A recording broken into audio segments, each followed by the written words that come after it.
अस्सलाम वालेकुम लिब्राज, मैं हारिस अज़मी प्रोफेशनल एस्ट्रोलॉजर आपकी खिदमत में हाज़िर हूँ इस हफ़्ते की एस्ट्रोलॉजिकल रिसर्चेज़ लेकर। ये हफ़्ता 13 सितंबर से शुरू होकर 19 सितंबर तक जाएगा। इस हफ़्ते नया चांद होगा सफ़र के महीने का 17 और 18 सितंबर की दरमियानी रात। नया चांद एस्ट्रोलॉजिकली बहुत अहमियत का हामिल होता है और आपके यहाँ वो 12th हाउस में होगा। दैट मीन्स कि वो आपकी स्पिरिचुअल साइड को इन्हेंस करेगा। 12th हाउस बाय पोजीशन हमारे बिल्कुल पीछे की साइड पर होता है, तो उसका कोई ख़ास असर तो हमारी ज़ात पर नहीं आता, लेकिन इतना ज़रूर है कि उससे ख्वाबों का सही आना, रूहानियत के राज ढूंढने की तड़प पैदा होना, अच्छे और बुरे की, अपने और पराये की तमीज़ कर पाना, मुनाफा बख्श और गैर मुनाफा बख्श में तमीज़ कर पाना, ये पॉसिबिलिटी हो पाएगी। और सफ़र के महीने पे बहुत सारे लोगों के डिफरेंट अकायद हैं। जैसे कुछ लोग इसे मनहूस महीना कहते हैं, इसमें शादी नहीं करते, इस महीने को नुकसानात और हादसात का महीना कहते हैं। ये उनके अपने बिलीव्स हैं। एज़ एस्ट्रोलॉजर मैं इस बात से मुत्तफ़िक नहीं हूँ, एंड एज़ अ मुस्लिम भी मैं इस बात से मुत्तफ़िक नहीं हूँ। और उनको भी रिसर्च करनी चाहिए अपने अकायद को सही तर्ज पर लाने के लिए।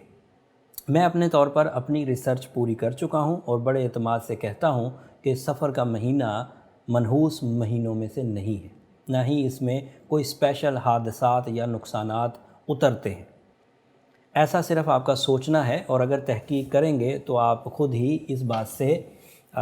इस बात को जान जाएंगे। मैं आपके अकायद को छेड़ना नहीं चाहता, बट एज़ एस्ट्रोलॉजर आपका चांद जब आपके 12वें घर में होगा और आपका सन भी आपके 12th हाउस में है, इन दो प्लैनेट्स के 12वें घर में जाने से आप ज़्यादा सेंसिटिव ज़रूर रहेंगे।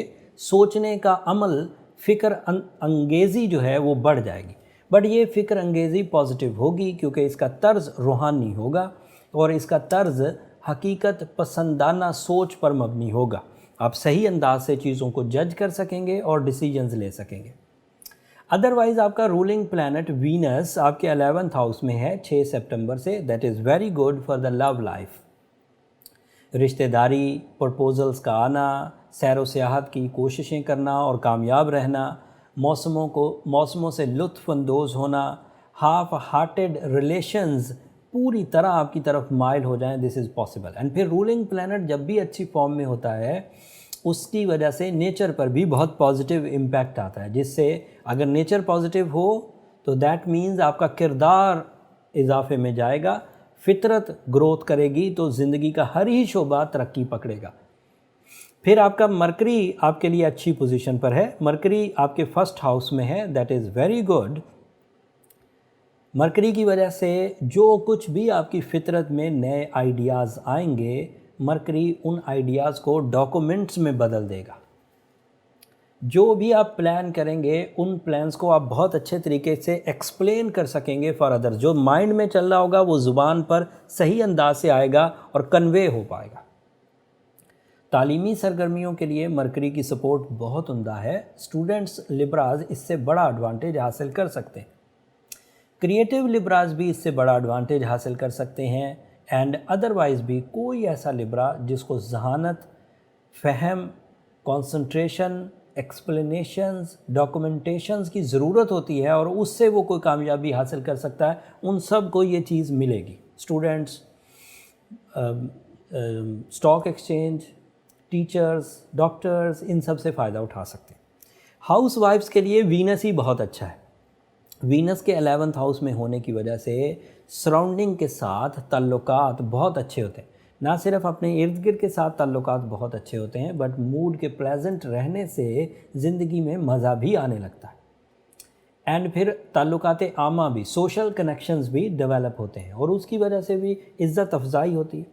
जुपिटर भी आपके यहाँ 13 सितंबर को 4थे घर में डायरेक्ट हो चुका है, जिसकी वजह से कंफर्ट ऑफ लाइफ भी एक्सपेंड करेगी। लाइफस्टाइल अपग्रेड होना, ज़िंदगी में सुख महसूस होना, और उस सुख की वजह से आपके यहाँ इज़्ज़त अफजाई, गैजेट्स की तब्दीली, घर की तब्दीली, सीखने का अमल तेज़ हो जाना और फिर वहाँ पर भी किरदार साजी में मौका मिलना, ये 3 प्लैनेट्स आपको इसकी वजह बन रहे हैं। सूरज जो इस वक्त 12वें घर में है, ये अगले हफ्ते अपना हाउस चेंज कर देगा और पॉजिटिव फॉर्म में आ जाएगा। इससे आपकी ज़ात पर क्या क्या पॉजिटिव असरात आएंगे वो अगले हफ्ते बयान करूँगा। इस हफ्ते जो मेजर ख़बरें हैं वो नए चांद से रिलेटेड हैं। वीनस पॉजिटिव है, जुपिटर पॉजिटिव है, मरकरी पॉजिटिव है। सन एंड मार्स ये 2 अभी कमज़ोर प्लैनेट्स हैं। मार्स भी रेट्रोग्रेड हो चुका है 9 सितंबर से और वो आपके 7th हाउस में रेट्रोग्रेड हुआ है, जिसकी वजह से आपको थोड़ी सी ट्रैवलिंग में प्रॉब्लम आ सकती है और कुछ शकूक का सामना करना पड़ सकता है। लिब्राज, मोस्टली प्लैनेट्स आपके लिए फेवरेबल हैं, 1-2 प्लैनेट्स को छोड़ के, जो अभी भी सिर्फ कुछ दिनों के लिए नेगेटिव हैं और फिर वो भी पॉजिटिव हो जाएंगे। अगर कोई लिब्रा स्ट्रॉन्ग एबिलिटीज़ रखता है, बाय बर्थ ताकतवर है और उसने अपना ब्रॉटअप मजबूत किया है, सेहत बनाई है, मनी मेकिंग में उसके प्लान्स बड़े पुख्ता हैं, इमोशनली भी वो बहुत स्ट्रॉन्ग बॉन्डिंग क्रिएट कर चुका है अपने रिलेटिव्स, अपने लव वंस के साथ, तो उसे कोई प्रॉब्लम नहीं होगी। बट ऐसे लिब्राज जो अभी सेंसिटिव हैं, अपनी प्रैक्टिकल लाइफ में कोई जौहर नहीं दिखा सके, अपनी कैरियर में कोई जौहर नहीं दिखा सके, यहाँ तक कि वो अपनी ज़ात में भी कोई बड़े जिस्मानी तौर पर ताकतवर नहीं है, उन लिब्राज को इस सिचुएशन से कुछ पिंचिंग आएगी, उन्हें उसे रिकवर करना चाहिए।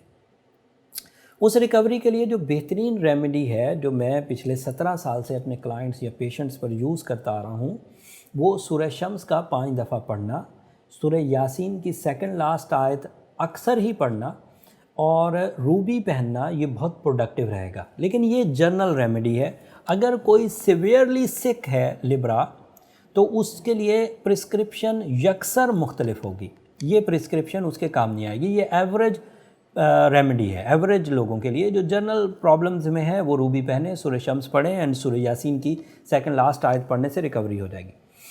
सीवियरली सिक लिब्रास के लिए अब मेरा मशवरा ये है कि उन्हें पहले अपने बर्थ चार्ट की तरफ जाना चाहिए। बर्थ चार्ट से ये डायग्नोस हो जाता है कि उनकी बाय बर्थ कौन से सेक्टर ऑफ लाइफ वीक हैं, कौन से प्लैनेट्स स्ट्रॉन्ग थे, कौन से प्लैनेट्स रेट्रोग्रेड थे, कौन से एस्पेक्ट्स वीक थे और आप किन किन शोबों को ज़्यादा अपने लिए तरक्की के लिए यूज़ कर सकते हैं और किन शोबों में आपको एहतियात बरतने की ज़रूरत है। उसके लिए ये नंबर नीचे चलते रहते हैं लिब्राज, आप इन पर रब्ता करके अपनी पर्सनल अपॉइंटमेंट ले सकते हैं और अपनी लाइफ को डिस्कस कर सकते हैं। बट वो फ्री फोरम नहीं है लिब्रा, मैं कई दफ़ा इस बात का इजहार कर चुका हूँ, उम्मीद है आप अंडरस्टैंड कर गए होंगे। ये इस हफ्ते की इन्फॉर्मेशन थी लिब्रा, उम्मीद है इसमें आपके ज़्यादातर सेक्टर्स ऑफ लाइफ को मैंने जो एक्सप्लेन किया आप समझ गए होंगे। फिर भी अगर कोई चीज़ रह जाए तो कमेंट्स में उसका इजहार कर दीजिएगा, मैं अगली वीडियोज़ में उसे भी एड्रेस करने की कोशिश करूँगा। अगले हफ्ते तक के लिए अब इजाज़त दीजिए। जाते जाते मेरी 2 दरख्वास्तें लिब्राज, हमेशा की तरह, एक तो चैनल को ज़रूर सब्सक्राइब कर लीजिएगा, आपकी सब्सक्रिप्शन से मेरी और मेरी टीम की हौसला अफजाई होती है। एंड दुआओं में भी ज़रूर याद रखिएगा, आपकी दुआएं न सिर्फ इस दुनिया के लिए बल्कि आखिरत के लिए सबसे कीमती सरमाया है, मेरे लिए भी, मेरी टीम के लिए भी। अगले हफ्ते तक के लिए इजाज़त, अल्लाह ने के बाद।